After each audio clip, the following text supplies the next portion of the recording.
कहानी की शुरुआत में हम मेन कैरेक्टर कूपर नाम के एक आदमी को देखते हैं जो अपनी बेटी के साथ एक कॉन्सर्ट में जा रहा था जहां एक मशहूर सिंगर लेडी रेवन ने आना था और कूपर की बेटी उसकी बहुत बड़ी फैन थी। कॉन्सर्ट काफी बड़ा था, तकरीबन 20,000 फैंस आए हुए थे। कूपर की बेटी ने स्कूल में अच्छे नंबर्स लिए थे जिसका इनाम कूपर ने ये दिया कि वो दोनों के लिए आगे की सीट्स लेता है, जिससे उसकी बेटी काफी खुश हो जाती है। कूपर नोटिस करता है कि इस बिल्डिंग में कुछ ज्यादा ही पुलिस ऑफिसर्स और सिक्योरिटी लगी हुई है। पुलिस वाले एक आदमी को उठाकर ले जाते हैं पूछताछ करने के लिए, जो देखकर कूपर काफी घबरा जाता है। उसके अंदर अजीब सा डर था। कुछ ही देर में कॉन्सर्ट शुरू हो गया। लेडी रेवन स्टेज पर आकर जब गाना गाती है तो हर लोगों के शोर से गूंज उठता है। लोग खुशी में जोर जोर से चिल्लाने लगते हैं, जिनमें कूपर की बेटी भी थी। कूपर अब बाथरूम का बहाना बनाकर हॉल से बाहर निकल आता है। फिर वो बाथरूम में जाकर अपने मोबाइल की सिक्योरिटी ऐप को खोलता है, जिससे हमें पता चला कि कूपर ने एक लड़के को एक बेसमेंट में अगवा करके रखा हुआ है। अब बाहर का सीन हम देखते हैं जहाँ बिल्डिंग को पुलिस और एफबीआई ने चारों तरफ से घेर लिया था। कूपर एक बार फिर कॉन्सर्ट में आ जाता है और जब उसने बढ़ती हुई पुलिस को देखा तो उसकी परेशानी भी बढ़ने लगी। कॉन्सर्ट की आधा होने पर ये बाहर आती है।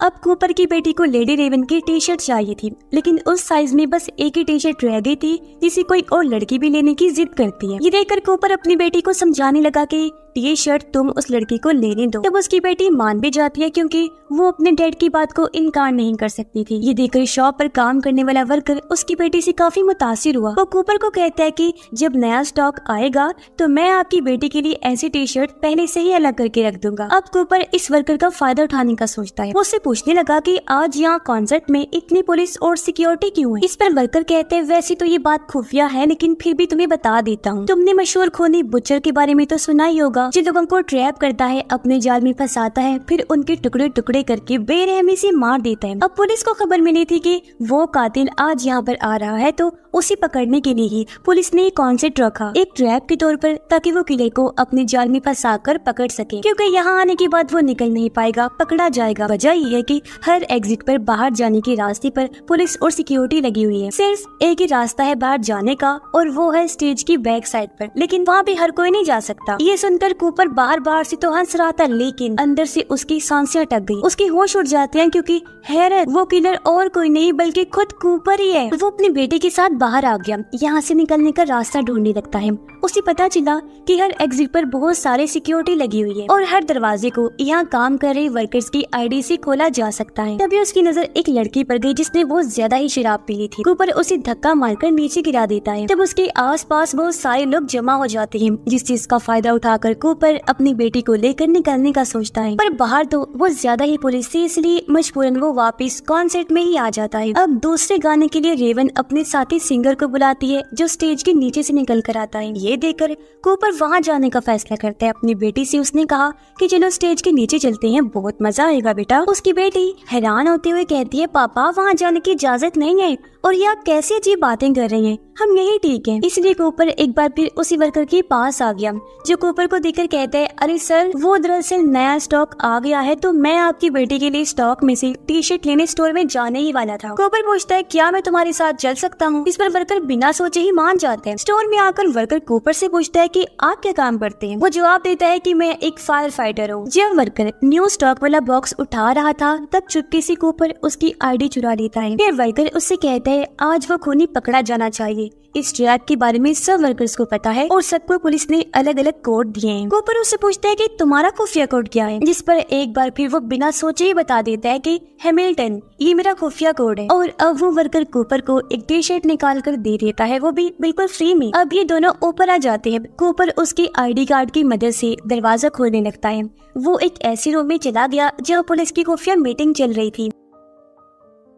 यहाँ कूपर ऐसे करके दिखाता है जैसे वो यहाँ का वर्कर है और इधर बस कॉफी पीने आया है, इसलिए किसी को भी उस पर शक नहीं होता। अब कूपर कॉफी लेकर जाने लगा, साथ ही उसने पुलिस का एक रेडियो भी चुरा लिया था, जिसके बाद वो फिर से कॉन्सर्ट में आ जाता है और यहाँ रेडियो पर पुलिस की पूरी प्लानिंग सुनने लगता है। उसे पता चला कि इस पूरी प्लानिंग के पीछे एक बूढ़े डॉक्टर का हाथ है, जिसका काम है खूनी की पहचान करना, क्योंकि किसी ने भी उसका चेहरा नहीं देखा और पुलिस को बस इतना पता है कि वो एक आदमी है। कूपर अपनी बेटी से कहता है कि मुझे एक बार फिर बाहर जाना होगा, मैं अपना क्रेडिट कार्ड भूल गया हूँ। और हाँ, अगर गलती से भी तुम खो गई तो पार्किंग एरिया में आ जाना। इतना बोलकर वो बाहर चला जाता है। कूपर सोचता है कि मैं यहाँ फायर अलार्म बजा देता हूँ जिससे यहाँ भगदड़ मच जाएगी, तब भीड़ का फायदा उठाकर मैं भी यहाँ से भाग जाऊंगा। लेकिन तभी रेडियो पर उसे बूढ़े डॉक्टर की आवाज आई जो कह रही थी कि किलर यहाँ से भागने की कोशिश कर रहा होगा और वो लोगों के अंदर डर पैदा करने, उन्हें परेशान करने की कोशिश करेगा। जैसे वो कहेगा कि यहाँ बॉम्ब है या फिर फायर अलार्म बजा देगा। अगर ऐसा होता है तो सिर्फ बच्चों और औरतों को ही बाहर निकाला जाएगा। जो सुनकर कूपर एक बार फिर परेशान हो गया क्योंकि उसका फिर से प्लान फेल हो गया था। तब कूपर छत से भागने का सोचता है, लेकिन ऊपर जाने की एग्जिट पर भी पुलिस का पहरा था। तभी उसकी नजर किचन पर गई और उसके दिमाग में एक आइडिया आया। वो स्टोव यानी चूल्हा जिसके ऊपर ऑयल रखा हुआ था डीप फ्रायर वाला, उसकी आग को तेज कर देता है, फिर उसके अंदर कांच की बोतल्स डाल देता है। ऐसा होने से कुछ ही देर में वो बोतलें फट जाती हैं और एक लड़की के ऊपर वो खोलता हुआ तेल गिर जाता है जिससे वो काफी ज्यादा जल गई थी। उसकी चीखों की आवाज सुनकर पुलिस उसकी मदद करने चली जाती है, जबकि कूपर एक एप्रन लेकर ऊपर आ जाता है, लेकिन उसे यहाँ भी पुलिस खड़ी हुई मिलती है। वो कूपर से पूछते हैं कि तुम यहाँ पर क्या कर रही हो? वो जवाब देता है, बस मैं यहाँ ताजी हवा खाने आया था ताकि अपना थोड़ा मूड फ्रेश कर सकूं। नीचे किचन में एक हादसा हुआ है जिसमें मेरी दोस्त बहुत ज्यादा जल गई है, मुझसे वो चीज देखी नहीं गई और मैं ऊपर आ गया। अब पुलिस कूपर से उसका सीक्रेट कोड पूछती है, तो वो पुलिस को उस वर्कर वाला कोड बता देता है, यानी हैमिल्टन। फिर पुलिस उसका आईडी कार्ड मांगती है जिस पर वो अपने एप्रन को चेक करने लगा। एप्रन में एक वर्कर का पर्स था जिसमें पुलिस का दिया हुआ वो कार्ड भी था, जिसे कूपर पुलिस वालों को दिखा देता है और अब उनको भी यकीन हो जाता है कि हाँ, कूपर भी यहाँ का एक वर्कर है। लेकिन उसका छत से भागने का प्लान भी चौपट हो गया था। उधर वो लड़की दर्द से तड़प रही थी। या बीच बीच में कूपर को अपनी माँ का ख्याल भी नजर आया। शायद वो बचपन में कूपर पर जुल्म करती थी, इसी वजह से वो आज किलर बन चुका है। कूपर वापस कॉन्सर्ट में अपनी बेटी के पास आ जाता है, लेकिन वो बहुत घबराया हुआ था क्योंकि उसे लग रहा था कि आज शायद मेरा गेम खत्म हो जाएगा। पर तभी उसे अपनी बेटी से पता चला कि आज लेडी रेवन अपने फैंस में से किसी भी एक फैन को चुनेगी जिसे स्टेज पर बुलाया जाएगा और उसे रेवन के साथ डांस करने का मौका दिया जाएगा। साथ ही उसके साथ वो स्टेज की बैक साइड पर भी जा सकते हैं। स्टेज की बैक साइड का सुनकर कूपर काफी खुश हो गया क्योंकि सिर्फ वही एक जगह थी जहाँ उन्हें पुलिस का सामना नहीं करना पड़ेगा। लेकिन वो सोचता है कि आखिर अब मैं ऐसा क्या करूँ कि लेडी रेवन मेरी बेटी को ही चुने। वो अब उनके ग्रुप के एक मेंबर के पास गया और उसके साथ रेवन की बहुत तारीफें करने लगता है। तो वो ग्रुप मेंबर बताता है कि असल में मैं रेवन का अंकल हूँ। तब कूपर उसे बताता है कि मेरी बेटी लेडी रेवन की बहुत बड़ी फैन है। वो यहाँ झूठ बोल देता है कि मेरी बेटी कैंसर जैसी खतरनाक बीमारी से लड़कर आई है और आज मैंने देखा कि वो यहाँ आकर बहुत खुश है। ये सुनकर रेवन के अंकल को कूपर की बेटी पर तरस आ गया और ये लोग उसकी बेटी को ही चुन लेते हैं रेवन के फैंस में से, जिसे रेवन के साथ डांस करने का मौका दिया जाएगा, जिस पर उसकी बेटी काफी खुश हो जाती है। इन दोनों को स्टेज के पास ले जाया गया जहाँ रेवन कूपर की बेटी को स्टेज पर बुलाकर उसके साथ डांस करती है। तभी कूपर की नजर एक लड़की पर गई जो बेहोश होने वाली थी। कूपर उसे उठाकर मेडिकल रूम तक ले जाता है, जो देखकर ग्रुप मैनेजर काफी मुतासिर हुई कि कूपर कितना भला इंसान है। और जब डांस खत्म हुआ वो दोनों से कहती है कि आप बाकी का डांस ये स्टेज पर खड़े होकर देख सकते हैं। अब कूपर बड़े आराम से मैनेजर से बात करता है, कहता है कि आपसे एक फेवर चाहिए थी, क्या हम स्टेज के पिछले रास्ते से जा सकते हैं क्योंकि वहाँ ज्यादा रश नहीं होगा। इसके लिए मैनेजर भी मान जाते हैं। कॉन्सर्ट खत्म होते ही मैनेजर इन्हें स्टेज के पिछले दरवाजे के पास लेकर के बाहर जाने का रास्ता दिखाती है, लेकिन वहाँ भी पुलिस खड़ी हुई थी, यानी कि कूपर यहाँ से भी नहीं निकल सकता था। वो सोचता है कि आखिर में कैसे बिना चेकिंग के बाहर जा सकता हूँ। तभी इनके पास लेडी रेवन आई जो कूपर की बेटी को बाय कहने आई थी। तब उसे कूपर कहता है कि मैं 2 मिनट आपसे अकेले में बात करना चाहता हूँ, जिसके लिए रेवन मान भी जाती है। कूपर उसे बता देता है कि जिस कातिल को पुलिस ढूंढ रही है, जिसके लिए सारा ट्रैप किया गया है, वो और कोई नहीं बल्कि मैं हूँ। वो फिर लड़की की रिकॉर्डिंग दिखाकर बताता है कि देखो, मैंने एक लड़के को अगवा करके एक रूम में बंद करके रखा है। मैंने जैसे बटन दबाना है जहरीली गैस कमरे में फैल जाएगी जिससे उस लड़के की मौत हो जाएगी। तो अब तुम्हें ये करना है कि तुम्हें हमें अपनी गाड़ी में यहाँ से बाहर लेकर जाना है, और अगर तुमने ऐसा ना किया तो मैं इस लड़के की जान ले लूंगा। अब रेवन, जो हालांकि इस लड़के को जानती तक नहीं थी, उसकी जान बचाने के लिए मान जाती है। वह कूपर और उसकी बेटी को अपनी कार में बिठाकर यहाँ से ले जाने लगती है। अब पुलिस बाहर जाने वाले हर इंसान की चेकिंग कर रही थी, लेकिन कूपर इतना तेज दिमाग था कि पुलिस की आंखों के सामने ही फरार हो गया और उन्हें कुछ पता भी नहीं चल पाता। थोड़ा दूर आने के बाद कूपर रेवन से कहता है कि हमें इधर ही उतार दो। इस पर रेवन कहती है कि मैं आपका घर देखना चाहती हूँ, मैं आपको वहीं छोड़ दूंगी। ये लोग जब घर आए, हम देखते हैं कि कूपर का एक बेटा और उसकी वाइफ भी है, लेकिन किसी को नहीं पता कि वो एक कातिल के साथ रह रहे हैं। कूपर रेवन को धमकी देता है कि अगर तुमने मेरी फैमिली को कुछ बताने की कोशिश की या फिर पुलिस को यहाँ भेजा तो मैं उस लड़के को मार दूंगा। रेवन फैमिली से बात करने लगी। वो ये भी बता देती है कि हमारा कॉन्सेप्ट एक कातिल बुचर को पकड़ने के लिए ट्रैप था। उसकी इन बातों से कूपर का दिमाग खराब हो रहा था। वो रेवन को कहता है कि मैडम आप बहुत मसरूफ होंगी, सेलिब्रिटी हैं, तो अब आपको चले जाना चाहिए। रेवन कहती है कि मैं आपके पियानो पर एक गाना गाना चाहती हूँ जिसके बाद मैं चले जाऊंगी। वो गाना गाती है तब कूपर की बेटी भी उसके पास बैठ गई और कूपर अच्छा बाप बनने का नाटक करते हुए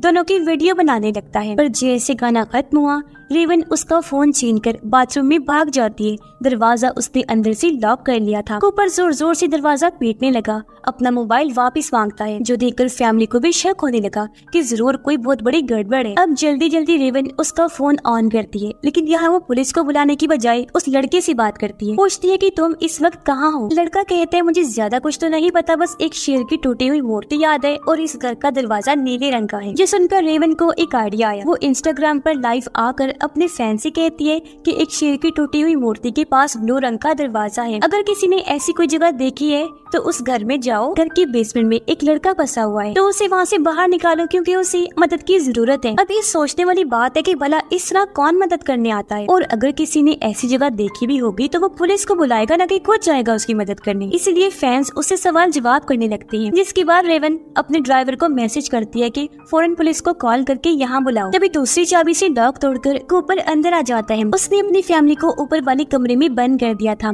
और अब वो अपना फोन लेकर सबसे पहले उस लड़के को चेक करता है। उसने देखा कि सच में लड़के को कोई वहाँ से भगा ले गया है, जो देखकर कूपर को बहुत गुस्सा आया और अब वो रेवन को गाड़ी में बिठाकर भागने लगता है। लेकिन तभी गाड़ी के सामने उसकी फैमिली आ गई, क्योंकि भले ही कूपर ने दरवाजा लॉक कर दिया था लेकिन वो खिड़की बंद करना भूल गया था, जिससे हुआ ये कि फैमिली वहाँ से पेड़ पर उतरी, फिर वो नीचे आ गई। ये देखकर कूपर सोचता है कि इतना मास्टरमाइंड होने के बावजूद मैंने इतनी बड़ी गलती कैसे कर दी। और अब रेवन भी गाड़ी से उतरकर उसकी फैमिली के पास चली जाती है। अब तक पुलिस भी यहाँ आ गई थी और ये लोग चारों तरफ से घर को घेर लेते हैं। कूपर की फैमिली को पुलिस की एक गाड़ी में बिठाकर यहाँ से ले जाया गया, जबकि रेवन भी अपनी गाड़ी में बैठ गई। पर तभी एक ऑफिसर आकर उसके ड्राइवर को कहता है कि गाड़ी से उतरो, रेवन को हम घर छोड़ देंगे, और वो भी यहाँ से उसे लेकर निकल जाता है। पर जब पुलिस घर को चेक करती है तो उन्हें पता चला कि कूपर तो घर में है ही नहीं। दरअसल उसके बेसमेंट में एक सुरंग है जो उसकी पड़ोसी के शहर में खुलती है, तो वो वहाँ से भाग गया।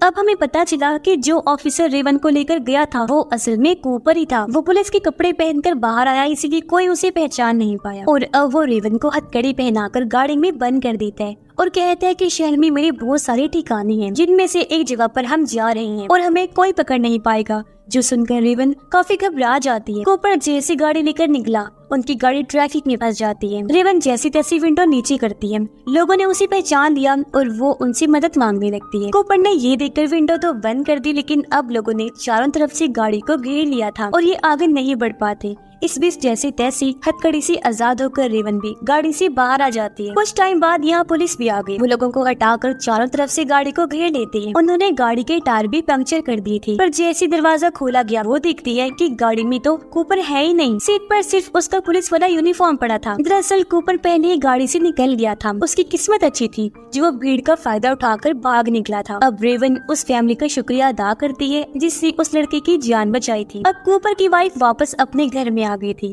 जबकि उसके बच्चों को उनकी आंटी के घर छोड़ दिया गया था। घर के बाहर पुलिस खड़ी थी ताकि उसकी वाइफ की हिफाजत कर सके। अब उसकी वाइफ किचन में जाती है, पर उसने देखा कि कूपर तो पहले ही घर में आ चुका है। यहाँ वो सोच रहा था कि आखिर पुलिस को पता कैसे चला कि कातिल उस कॉन्सर्ट में जाने वाला है। तो यहाँ ये बात सामने आती है कि वो और कोई नहीं बल्कि कूपर की वाइफ थी, जिसका इन सब चीजों के पीछे हाथ था। दरअसल उसे शक था कि कूपर का किसी के साथ चक्कर है, क्योंकि उसके कपड़ों में हमेशा हॉस्पिटल की लिक्विड की स्मेल आती है। असल में कूपर खून साफ करने हॉस्पिटल जाया करता था और वहाँ की लिक्विड से खून साफ करता। अब एक दिन उसकी वाइफ ने कूपर का पीछा किया और वो उसके दूसरे ठिकाने पर गई जहाँ वो प्लानिंग करने जाया करता था। उसकी वाइफ ने देखा कि यहाँ बस एक टेबल और कुर्सी के अलावा कुछ नहीं है। ये देखकर वो सोचने लगी कि कहीं मेरा हस्बैंड ही वो किलर बुचर तो नहीं है। फिर उसने कूपर के पर्स में से कॉन्सर्ट के टिकट्स वाली रसीद निकाली। उसे याद आया कि वो भीड़ वाली जगह है तो वहाँ बुचर किलर जरूर आएगा। अब उसे शक तो अपने हस्बैंड कूपर पर ही था, इसलिए उसने कूपर के उस ठिकाने पर रसीद रख के पुलिस को उसका ठिकाना बताया कि वो ठिकाना बुच्चर का है, जिससे पुलिस को समझ लग गई